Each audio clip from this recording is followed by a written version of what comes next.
You're listening to How I See It, hosted by Han. You guessed it, that's me. I am here to motivate and inspire you with guests from all different industries and backgrounds. So get ready for personal stories of success, of growth, full of highs and lows, and of course, unapologetic realness. This is How I See It. I'm so excited. I have not only one of my longtime friends on the podcast today, but just an amazing, amazing content creator. Kimberly Tish is here. She is a lifestyle content creator and influencer, and you may have seen her on TikTok, Instagram, or YouTube, especially her lifestyle and hosting content. She may or may not be known as the Filipina Martha Stewart, and I'm just so excited to have her. I am so excited. This is my first ever podcast interview. Yes. So this is going to be exciting. Something that you said to me on our phone call when we were talking about what we were going to chat about today was sometimes you just have to believe that you are who you want to be. And not only is that just a mic drop, but I think it's like if there was one sentence that embodies like your story, I think it's that. So I'd love for you to just take us back where you grew up, how you got to where you are now. I grew up in Manila, Philippines. I was born in Quezon City. I Wow. lived with my whole family, except for my dad was actually here in America. He ended up petitioning us when I was 7 years old to come here. Didn't Wow. know a lick of English, so I came here in third grade and Wow. literally got bullied. Like, so bullied because of my accent. Couldn't Oh, understand, like, anything. I had to basically do 3rd grade all over again. I So couldn't even imagine at that age too. Like you don't speak English and then you have to move across the world and then you're just like, what the fuck is going on? exactly. No, exactly. So it was such a culture shock for me. Wow. Basically went through elementary school, learned English within, like, maybe 6 months because, when you're younger, you can pick up language pretty easily. I can't even relate. Like when people say that they didn't speak English at all, especially people like you, like I didn't even know that like English wasn't your first language. And Yeah. it's crazy to me. I feel like Americans are very bad at learning other languages. So I can't even No, imagine. it's so funny because, like, a memory that just came up is when we first moved here, my mom would be like, "Honey, why don't you go hang out with your cousins?" And I'll be like, "Hindi ako marunong mag-English eh." It means, like, I don't know how to speak English. So I was so Aw. afraid to even hang out with my own cousins. So, yeah, it was something that I just really needed to, like, overcome, submerge myself in, obviously through school, through hanging out with my cousins, and, slowly but surely, I was able to learn the language, and it got to a point where because we were trying so hard to assimilate into being American, I was trying to let go of, like, my Filipino roots. Like, Mm. I was just trying to speak English through middle school, high school. I, like, loved listening to emo, punk rock music, everything, because it was, like, what white people listen to, you know what I mean? Yeah. So I was trying so hard to be, like, a cool, like, white girl, you know? I don't Yeah. No, it makes sense. I feel like even at that age too, like aside from the fact that you're trying to assimilate into a culture that you feel like you don't belong in, it's like that age you're trying to like hide almost your authenticity and like be like the quote unquote cool people. And I feel like Mhm. even in my story, I had a hard time during that time. And I'm not even an immigrant with just feeling like I could be myself. So I can't even imagine how that impacted like your self worth. Oh, absolutely. I mean, like, growing up in the Philippines, like, I was always, like, this very, very dark girl, and in the Philippines, like, if you are dark, you're considered lesser than Mm, because it's colorism is, like, a whole huge issue there where it's like when they see a tan person, they automatically think, like, they're poor or whatever, and so they're not attractive. I'm already dealing with the Filipino standard of beauty with my mm, self-image, and then coming to America and you see all of these very, very beautiful women, and, like, how you look is also not represented in the Western standard of beauty. So it totally. was really, really difficult for me to, like, have that self-confidence growing up. Yeah. Granted, I mean, I made friends easily. I've always had like a very bubbly personality, but in terms of like how I viewed myself, I never saw myself as somebody that was worth watching or someone that was worth having any sort of attention. And it's crazy probably for people to hear that too, considering, like, what you do now and, like, how in front of the camera you are. Yeah, no, definitely. It was definitely a lot of self-work that I had to do, and I just had to switch my mindset on and my own belief system of like what I thought about myself. 'Cause I'm assuming that kinda came that, like, it was a gradual kind of, like, growth into that mentality through, like, high school and, like, college and, like, deciding where you wanted to go. So I graduate high school, barely graduated high school, to be honest, because I was the worst student. I was very interested in art, fashion. I was a fashion club president, and I was on dance teams. Those are my three favorite classes. Everything else in terms of academics, didn't care for, had the worst ADHD. So I went to college, kind of, because I had this like guilt, to be honest, of going to college and having my parents pay for it because I just saw Mm. how much we struggled like coming here. It was very, very expensive to just move here from the Philippines to here. You know, like even though we had money in the Philippines, over here, we really didn't have a lot. And at the same time, I didn't even know what I wanted to do. So I didn't want to waste my time, their money, my time. So I went to college and literally signed up for a dance class. That's so you. I signed up for a dance class. I did like intro to dance for like a year and or like a semester. And I would just like pack up my stuff and I would like pretend I was going to school. I would drive myself to school, take a dance class, and just kick it in my car. It got to the point where I was like, okay, I can't keep lying to my parents. Like, I'm not interested in school. Like, I can't do this. So I told my mom, I'm like, hey, I can't do this. I want to move to San Diego. I want to get away from living in Temecula. I feel like there's nothing for me here. Literally, after I told her that, just dropped the news on her. Within a week, I found roommates. Oh, Found roommates, packed up all my stuff, and literally like left. And that's the wow. one thing about me is like once I decide something, I'm just gonna do it. I don't know how I'm gonna get there. It's just going to happen for me. I've Yep, always had that mentality, and I think it's like an immigrant mindset of just like you have to just get things done. totally. And I've always done like retail jobs. Even when I was like living with my mom, I was always like working at like Forever 21, Charming Charlie, worked at Vans. Like I've always done retail. So I ended up working at Nordstrom. Yes, And which is crazy because we found out on the phone that we were, like, we barely missed each other, like, I we both were know. working full-time at Nordstrom. Yes, exactly. And it's funny because we even worked in the same department. Yes, Shout out we barely missed each other. BPTVD.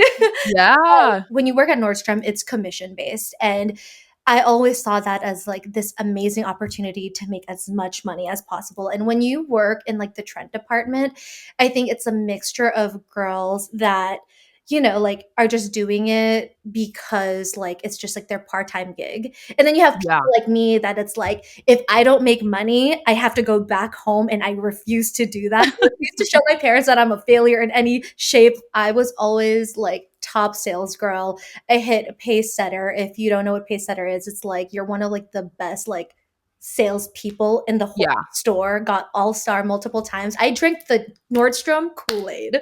Oh, Like yeah. I, I mean, you were probably like a shark on the floor, like, everyone probably hated you because you stole all the sales. Or not stole, but you, like, went after all the people. yeah, no, no, people did definitely did not like me. I had to change my name so people couldn't like confuse us when they go to the cash register and say like Uh-huh. "Fuck you."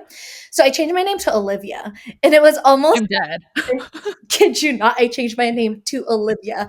And so for like 2 years, my name was Olivia. And like I almost wore it as like, you know what?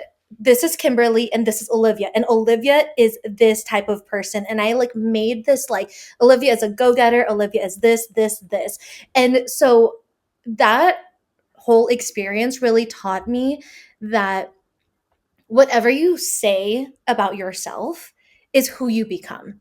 And so Mm. turning into Olivia and being such a shark on the sales floor, I was like, okay, if I just apply this to every aspect of my life, I'm good. I mean, I worked there for what, 6 years, around like when I was 25, 26.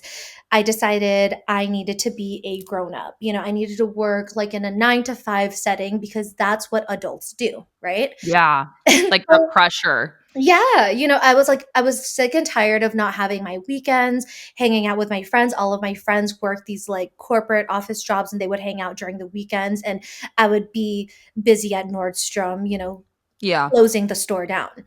And so I ended up working for this travel nurse agency and I was a recruiter. And I hated my life. Literally hated my life. Imagine like just talking to people all day, every day, getting to play dress up, making people look and feel amazing, to being stuck in this like cubicle Ugh. and you're calling like 400 people a day and they're just like hanging up on you over and over and over. A creative person's nightmare, literally. Exactly. And so I was like losing, for lack of a better term, like I was losing my shit. Can I Yeah. curse here? I'm sorry. Oh, yeah. Okay, cool. I was losing my shit and like my hair was like falling out from like all the Oh. stress. It was not fun.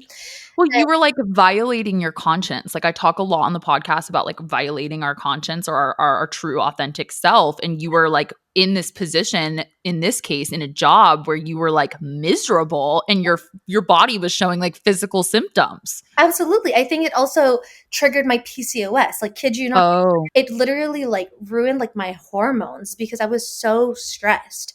Because of that, I decided to start Instagram. I was like, you know what? I see all of these content creator girlies, and I am like such a consumer of social media myself. And even before I was even like a stylist, I already documented all of my clothes on Zanga, Tumblr, lookbook.nu. Like I like love posting my content. wow. I didn't realize like there was that kind of space that I could even take on that space. A little bit of that doubt really creeped in and set in. I was like, okay, well, I'm not pretty in the Philippines. I'm not considered pretty in America. Every single influencer I see is like very, very, very skinny and beautiful. I was always like a very like mid-sized girl. And I was like, do I even can I even do this? And I was almost Mhm. like talking myself out of it. But then Olivia came into my head. Olivia came into my head and I was all like, okay, but listen, how many people look like you without being like in the spotlight? And how many people would appreciate seeing somebody look like you and Yeah. represent them in the social media space?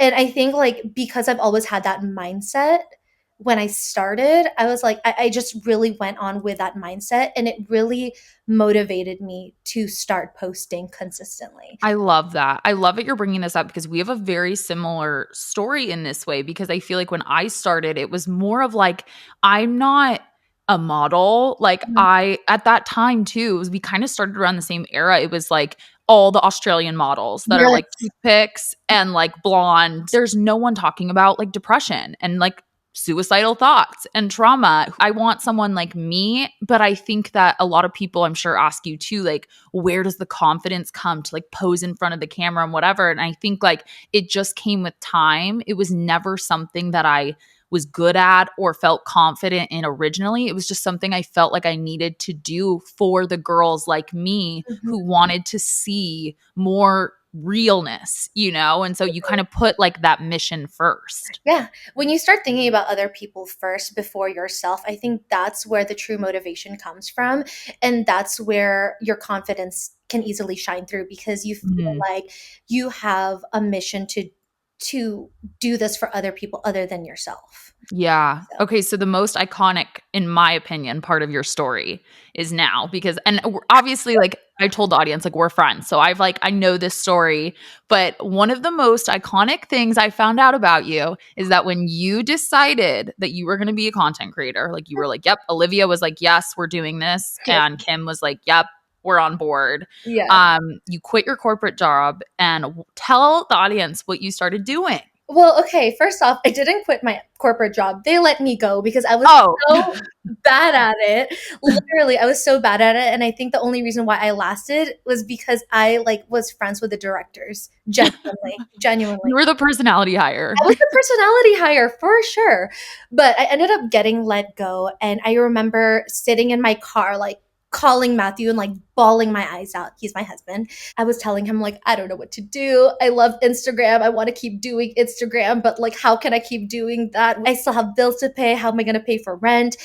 And this is, like, truly, I think, like, the magical thing about having a partner that just will support you and will be Delulu with you. And I think it's so important to find people like this, is because what Matthew said is, well, why don't you continue Instagram and find a job where it's very, very lenient and you can still create your content. Whatever you need, I will support you. Mm, And having somebody in your corner just gives you that confidence, that extra boost of confidence that you may not even have on yourself. And so, because he said that, my mind started worrying, and I was like, okay, what do I do? Do I become a server? Do I become this, that, and the other? And this was around the time where all of these app jobs started popping up. So within that same day, I signed up for Uber, I signed up for Lyft, I signed up for Instacart and DoorDash. So all iconic. four things. And I'm like, okay, I'm going to create content every single morning, every single day. And when the sun goes down, I am going to be an Uber driver, DoorDash deliver, whatever pings on my phone is what I'm going to do. So for 6 months straight, I would post content every single day religiously, be on my stories, posting 10 to 15 stories a day, like nonstop. Yep. Um, and then at nighttime, I will be driving random drunk passengers in my car, making out in the back of my car, or delivering like Chinese takeout to people all over San Diego. That's amazing. It's so, so cool. And I was so excited for you to come on and share this because I think that a lot of people will see where you are now and never see that, like never see the scenes of that. And I think that's the case whether you're a content creator or even an entrepreneur or someone who's very successful in general. People always assume it's luck Oh, or that it was I was just always gonna say, glamorous. yeah. The grind is real. Like you were doing all day content and you're driving people around. And something you told me on the phone, which I think was really cool, was that like sometimes you have to backtrack to get to your real future. Yeah, and I remember reading this quote. I don't remember who said this, but it's like, if you care too much about what people think when you're backtracking, like moving back to your parents' house or whatever, whatever, to reach that goal, you care too much about what people think. And at Mm, this point of my life, I was like, well, I have nothing else to lose. I don't have a job. Like, if my mission of trying to show up for the Filipina thicker girlies like needs to continue moving on, like I need to do this. And so that's really like what was always in the back of my head. And I love what you said about like the whole luck part, because a lot of people are like, oh, you're so lucky, you're so lucky, you're so lucky. And I'm like, girl, if you only knew the amount of drunk people that I had to kick out of my car to get here, like you wouldn't think I was lucky. and I remember you telling me that you actually had like some at least decent passengers who you tell like that you're doing Instagram for.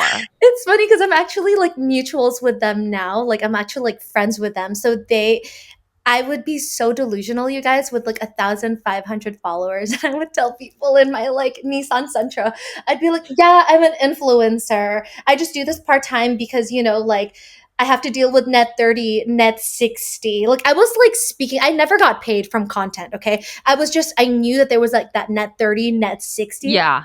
So I would tell people so they didn't think I was just like doing just Uber and that was my life. Like I would tell people like I am an influencer and just say it so proudly, and like people would follow me.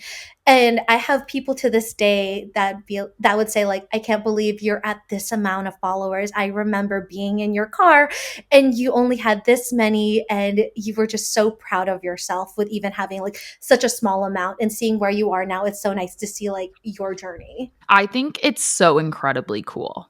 I don't think it's delusional. I know you say it like it's Delulu and I was being delusional. I don't think it was. I think like you knew exactly who the fuck you were and what you wanted to do, and you were going to do whatever it took to get there. And I think like a lot of people don't have like that drive. Like where do you think that came from? Like do you think it was like, I know you mentioned like being like an immigrant too and having that kind of like grit, Mhm. but like where do you think the confidence in that came from, and like the continual push and drive to like you said, have to push drunk people out of your car and like deliver food after like a long day of shooting content, which we know is like fucking hard sometimes. Yeah, so draining sometimes, right? Definitely, it's the immigrant part. I think when you come from a country like the Philippines, you see everybody having two to three, four different businesses, and you see, just how hardworking they truly are. And then you come to America, and like, I think here people don't realize how much opportunities they actually have in front of them. Whereas in the Philippines, I think people can find any small thing and turn it into something. And so I Yeah. always had that mindset, and I brought that here with me. I didn't know I had it, but I think as an adult, I think that always just stayed with me. I saw Yeah. my mom too. I mean, like my dad was obviously here working while she lived in the Philippines. I saw my mom hustle to get all of us to school. Like she was basically like a single mom at a time, and my dad would help her like a little bit financially.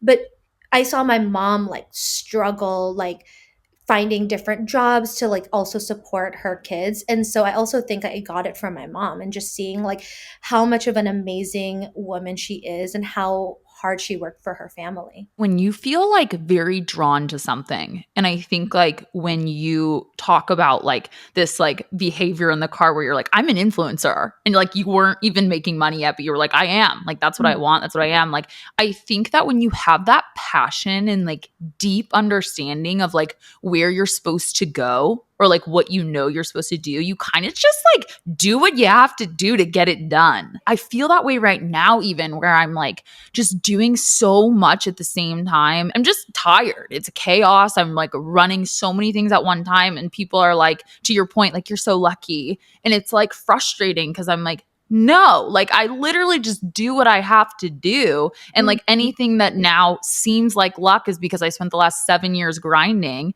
And like you don't see me at like midnight still on my phone, like doing shit. The passion like fuels the drive too. Yeah, absolutely. And I think like when you thoroughly enjoy like what you're doing, it doesn't matter how many hours you spend on it. It doesn't matter how many retakes, reshoots, whatever you need to do, because when you love something, it does not matter. It's kind of like when parents love their child, and it's like their child like shitted on them, pissed on them all day, but then once that kid smiles at them, they're like, "Oh, all that went away." That's how I feel about content. That's how I feel about our job. Like I Yeah. love it so much. It is literally my baby. Yeah. And I think to your point earlier, too, like when you're doing something and the center of your drive revolves around serving others and inspiring others and giving others something that you feel you didn't have. Like at a young age, that is such a like push and driver too. Like I think it makes mustering up drive, especially if you didn't grow up with parents who inspired that or instilled that in you, or like in your case, grew up in an environment where it was much harder than here. And you're like, I just got to do what I got to do. You need to like try to put serving others or some type of like service or purpose at the center of what you're doing. I think it's why you were so depressed at your corporate job because that didn't exist. I think what I also did to myself is I left myself with no choice.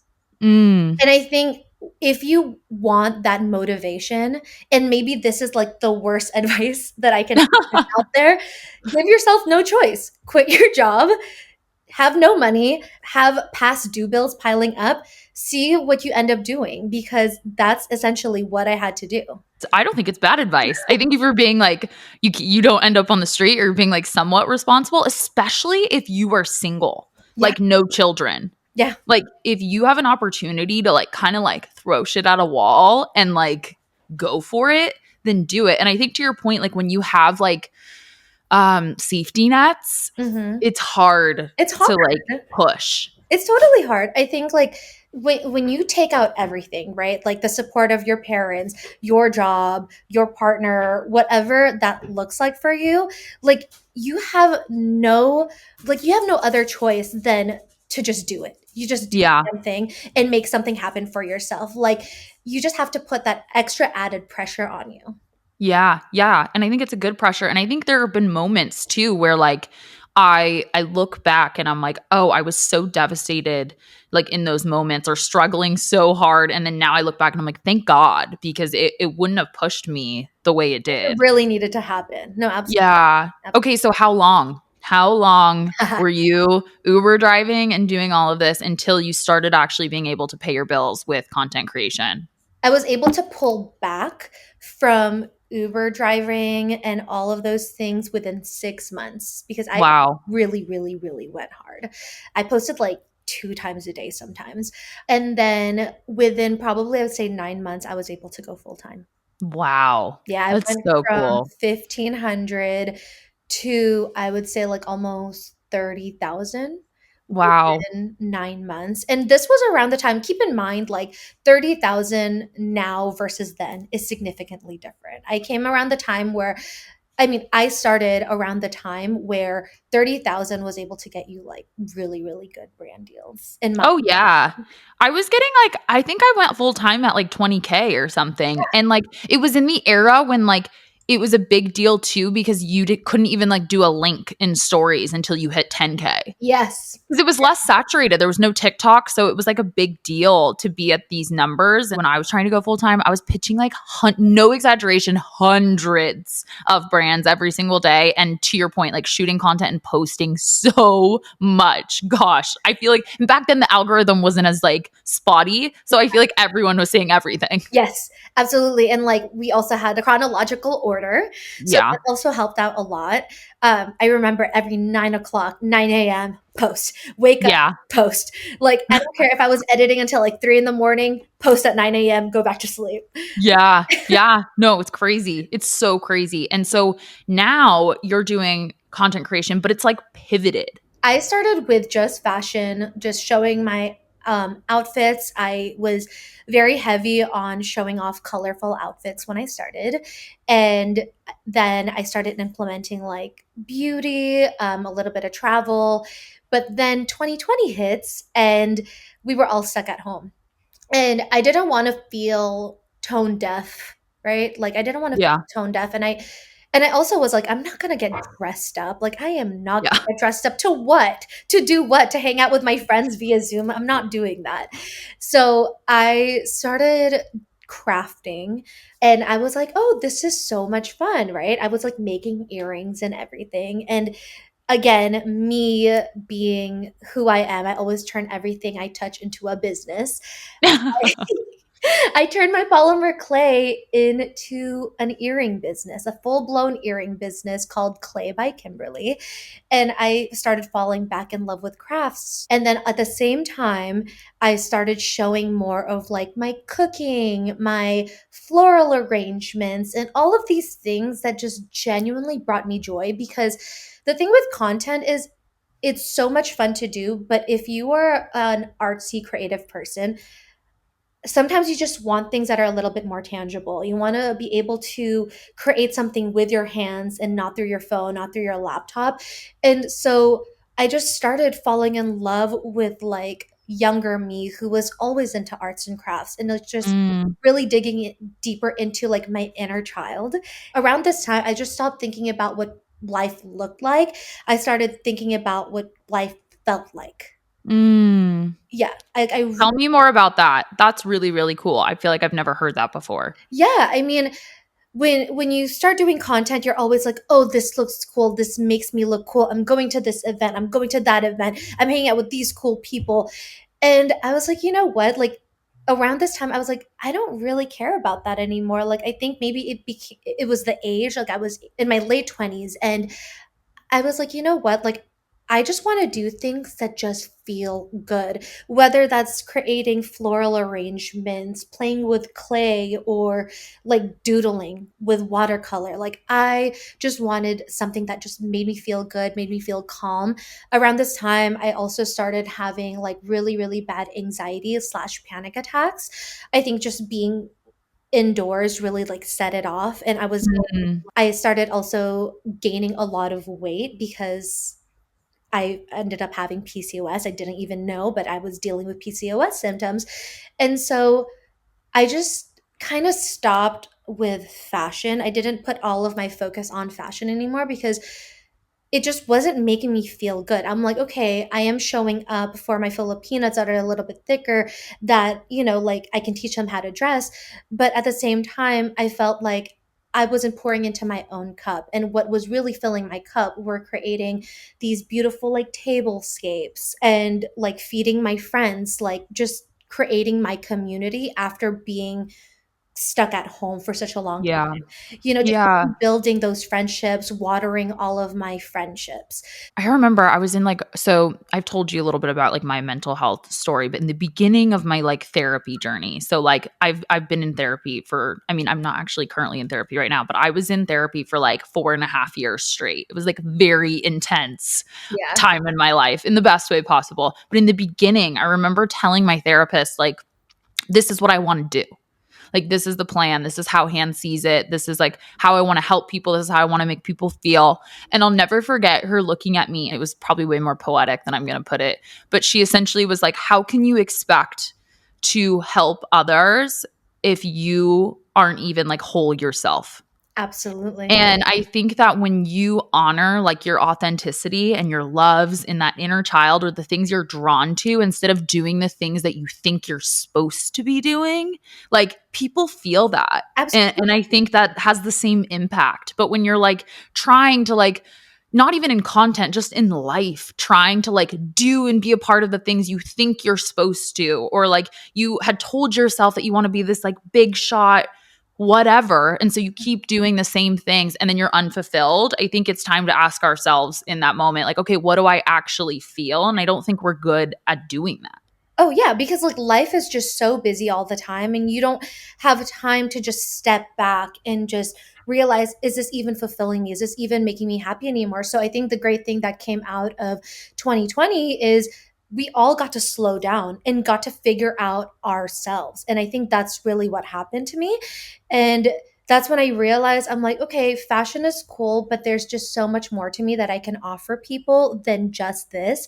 In the beginning, people were like, why is she making tablescapes? Why is she making floral arrangements? But like, I was stuck at this like 35K number for maybe 2 years as well. And it's because I think that people were not like vibing with my fashion anymore, because I didn't even vibe with my fashion anymore. Yeah. Your energy when you're creating your content really comes through. Like, Oh, how you yes. feel about while you're creating it, while you're editing it, while you're posting it, that energy just comes through. And so when I started posting all of these things, I started getting so many followers that just were like, "Oh my god, I'm so glad I found you." It felt like a brand new avenue that I was able to just share with my audience, and because I did that, I was able to take my 35K, and I'm about to hit like 90K probably by the end of this month. Yeah. And you're at like over 100K on TikTok, right? Yeah, and Yeah. YouTube Insane. too, like YouTube And YouTube. likes it, like That's insane. YouTube, I'm at 200 something, 200K. Wow. That's insane. And I think that just goes to show that when you are just really just showing your true, authentic self. I know a lot of people are so over the word authentic, whatever, but like if you truly show up as your true self, it's like people will gravitate towards that.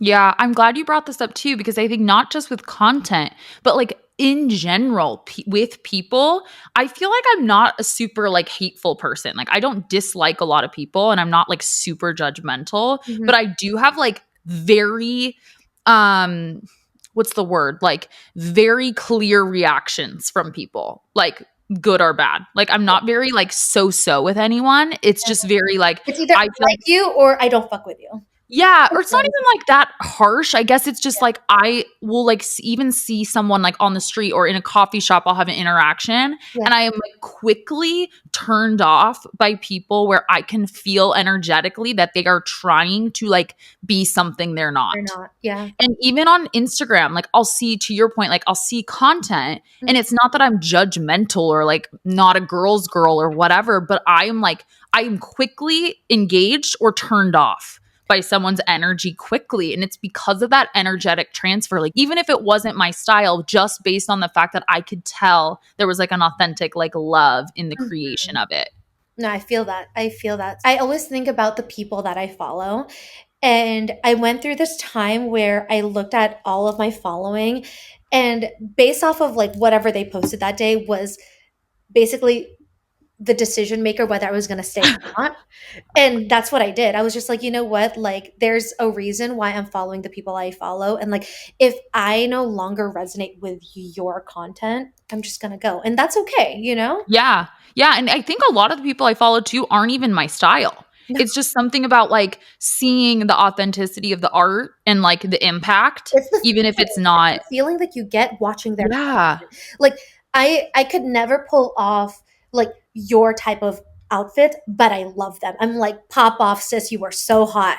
You know, but like not just because you're my friend, but like just the way you style things, I just feel the confidence just like oozing out of you. Thank And I you. love that.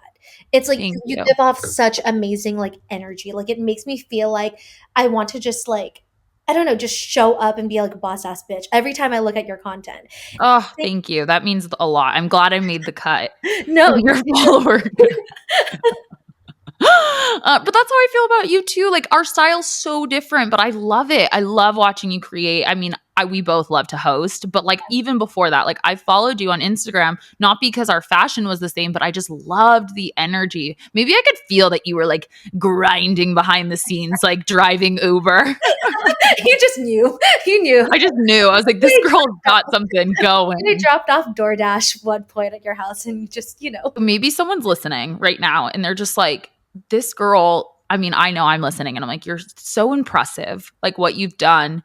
And like, what is some advice you talked about in the beginning? How you have to like, to kind of like get to who you want to be. You have to pretend you are, you have to show up as her already. You have to rewrite narratives. What are some like things that you feel really helped you along that journey? I know that you talk about like the fact that you had some like mental health stuff and that you had to like go to therapy and work through stuff. What are some ways you rewrote these narratives to kind of start your healing?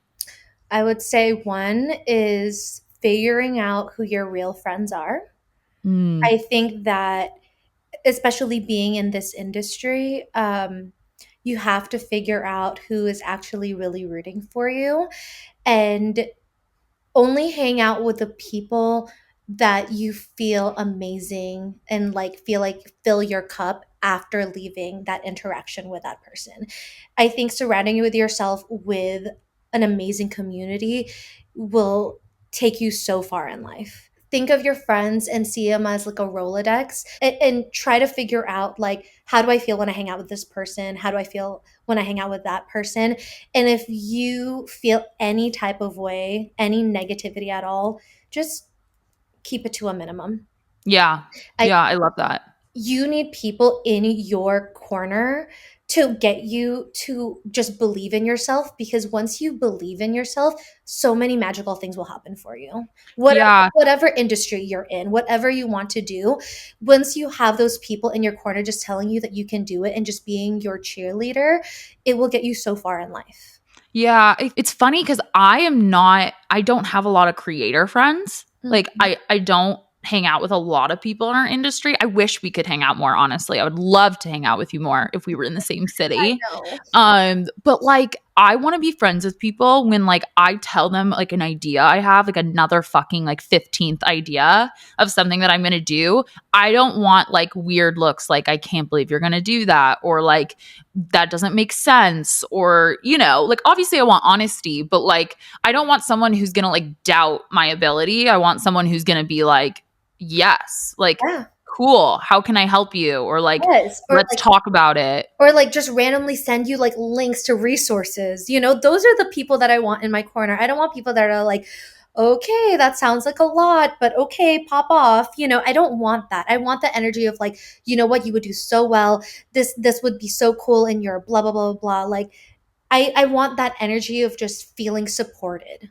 Yeah. And how do you think you rewrote the narratives you had told yourself about like not being good enough to be a creator or not pretty enough or not smart enough or whatever those things were in the beginning? Like, how do you think you started to kind of deal with the imposter syndrome, I guess? Yeah, I think first off, I think imposter syndrome is always going to be there.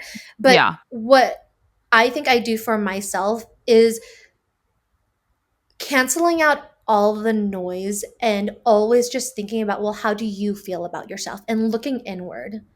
Because Mm, I think when you start caring so much about other people's opinions of you, and caring like how am I going to show up and just how am I going to do this, how am I going to do that, and caring so much about how people are going to perceive you, it really, you shoot yourself in the foot. So just looking into yourself and making sure like the only opinion that matters is yours about yourself, and what you tell yourself is the only thing that matters, I think is the only way to go.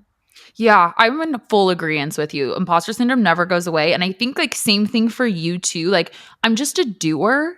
Like I'm an executor. I'm a doer. Yeah. And like whenever the thought crosses my mind, because it does, it's human. Like the imposter syndrome is always going to be there. But like the am I good enough? Am I smart enough? Am I like big enough or famous enough? Like, am I well known enough? Am I talented enough to like start XYZ or do whatever? I like let it flow in and then I just like let it flow out quickly. Like I remind myself like the answer to those questions is like low key irrelevant. You can frame those answers to those questions however to your point your mindset is rooted in. So like the good enough is like a self-worth thing and like the smart enough like there's ChatGPT. Like, are you driven enough to learn? If you aren't smart enough, am I big enough? Like, am I famous enough? Like, I don't know. Maybe I will be if like this project goes through. Like, the answer to those like self doubt questions can change like based on where like your confidence is and like whether or not you're willing to push through it. And I think like you just have to keep doing. And Like the doing builds confidence. yeah, even as women, I think it also depends on where your cycle is, like your menstrual cycle. I'm not even kidding. Like, are you on your luteal phase? Because luteal phase, I always feel like I have the worst imposter syndrome. But then if I'm like on my ovulatory phase, I'm like, I got this. I'm a badass bitch. I got this. Like it. Wait, I love that you're bringing this up. I know nothing really about this. Oh yeah. So I have dealt with PCOS since like 2019, 2020. Basically, I started gaining like so much weight at a short amount of time, and I started breaking out. Like my skin was like covered in acne, and I was trying so hard to figure out like what was wrong with me. I went to like 8 different doctors, and it took such a long time to find a doctor that would listen to me.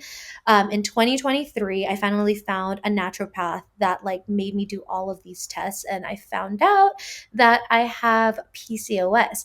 And so I had to really learn like what is PCOS, what's wrong with my hormones and all of that. So I've learned that men, their hormone cycle is 24 hours, meaning from like every single day it's literally the same for them. And so Of many, course it is. yeah, I know. And so many studies like fasting and all of those things that are like, oh, when you work out, you have to do this, like, like it, like this is the amount of sleep that you're supposed to have. You're supposed to have 7 to 8 hours. Like all of those tests were done on men, but they're trying to put it to us women. Like they're trying to, say like it's also for women, but Yeah. it's not necessarily, because women, we have 4 different like hormone cycles that we go through every single month.